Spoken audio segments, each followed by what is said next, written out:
सनातन धर्म के अंतर्राष्ट्रीय प्रचारक स्वामी संपूर्णानंद महाराज जी को मेरा नमस्कार। सभी श्रोताओं को मेरा नमस्कार।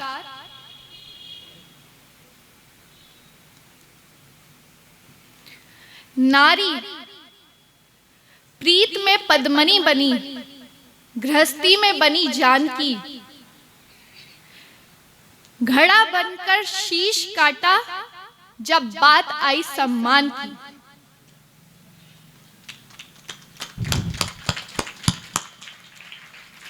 यदि स्वामी दयानंद न होते तो महिलाओं को शिक्षा का अधिकार न मिलता।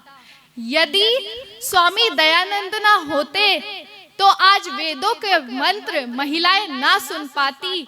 यदि स्वामी दयानंद न होते तो महिलाएं यज्ञोपवीत से वंचित रह जाती।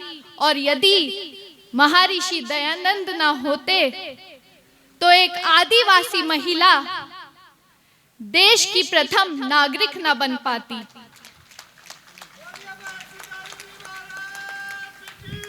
जय।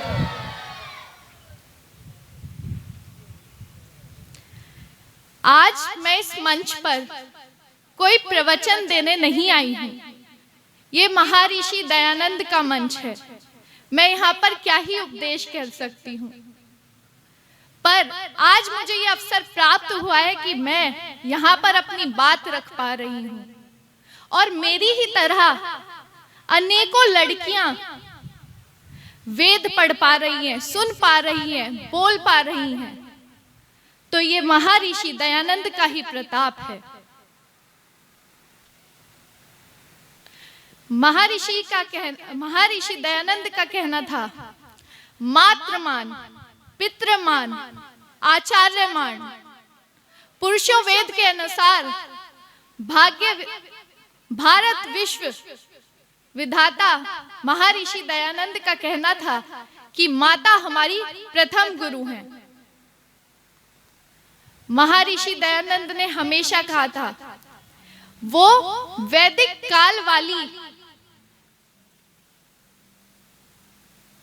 काल वाला सम्मान नारियों को देना चाहते थे। वैदिक काल में नारियों को उज्जवल उच्च पद्धति प्राप्त थी। मनु महाराज का कथन है, यत् नार्यस्तु पूज्यन्ते रमन्ते तत्र देवता।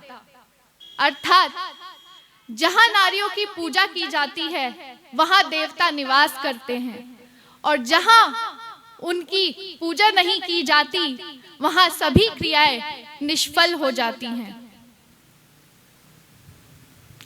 आज जब हम बात करते हैं नारी शिक्षा की, तो मुझे याद आता है दयानंद सरस्वती द्वारा किए गए प्रयास, जिनमें जब महर्षि दयानंद अज्ञानता और अंधविश्वास को दूर करने निकले तो उन्होंने अनुभव किया कि जब तक हमारे समाज की नारी शिक्षित नहीं होगी तब तक हमारा समाज, हमारा राष्ट्र अंधविश्वास में डूबा रहेगा।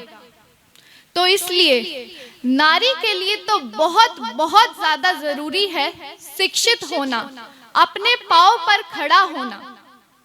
हर चीज से समझौता कर लेना, लेकिन कमाने से मत करना।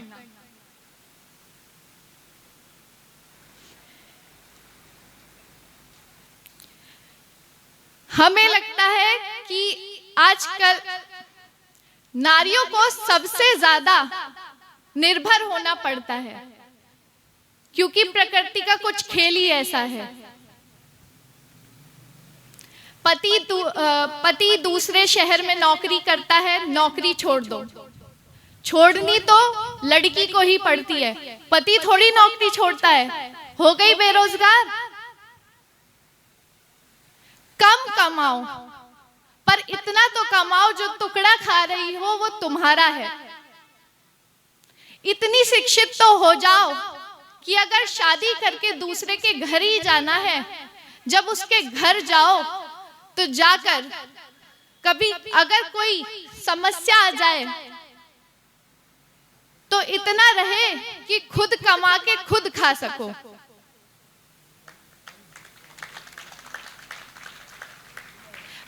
कभी तुलना मत करना, अपनी तुलना कभी मत करना कि वो इतना कमाता है, मैं इतना कमाती हूं। कम से कम ये तो संतुष्टि रहेगी, जो खा रही हूं अपना खा रही हूं।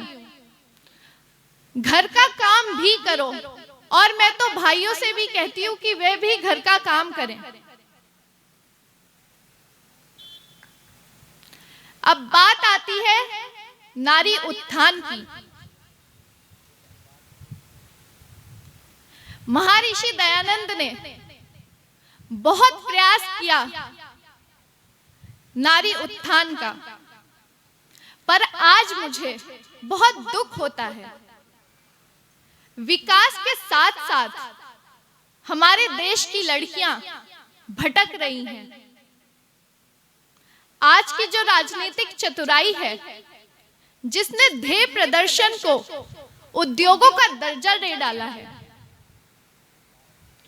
विज्ञापनों से लेकर साबुन, दंत मंजन, जूते चप्पल तक पर नारी का ध्येय प्रदर्शित किया जा रहा है।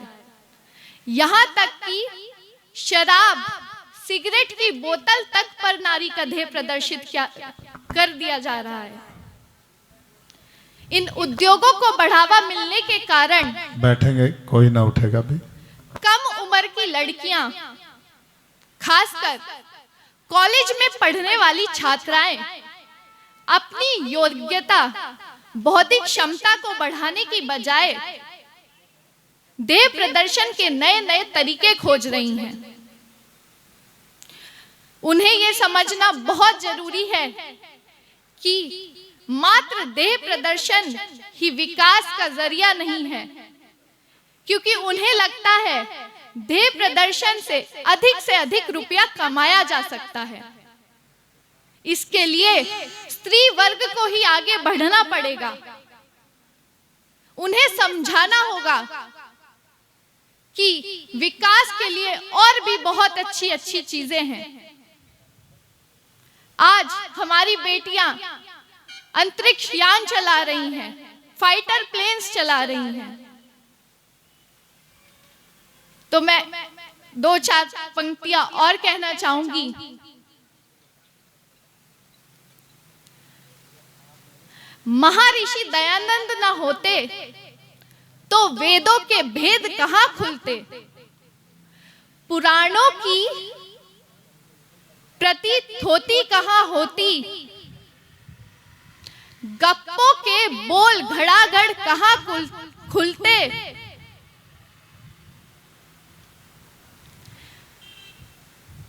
हिंदी, हिंद और हिंदू कहां होता, तन पर